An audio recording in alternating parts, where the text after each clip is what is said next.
Hi friends, ഞാൻ ഇന്നൊരു recipe ആയിട്ടാണ് കേട്ടോ വന്നേക്കണത്. മുട്ടക്കുർജി എന്നാണ് കേട്ടോ എൻ്റെ റെസിപ്പിയുടെ പേര്. ആദ്യം ചീഞ്ചട്ടി അടപ്പത്ത് വെച്ചിട്ട് കുറച്ച് വെളിച്ചെണ്ണ ഒഴിച്ച് സബോള വാട്ടണം കേട്ടോ.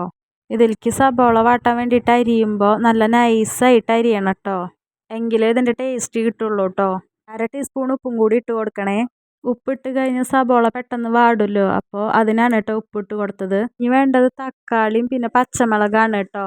അതും കൂടി ഇട്ടിട്ട് ഞാൻ നല്ലപോലെ വാട്ടുന്നുണ്ട് കേട്ടോ.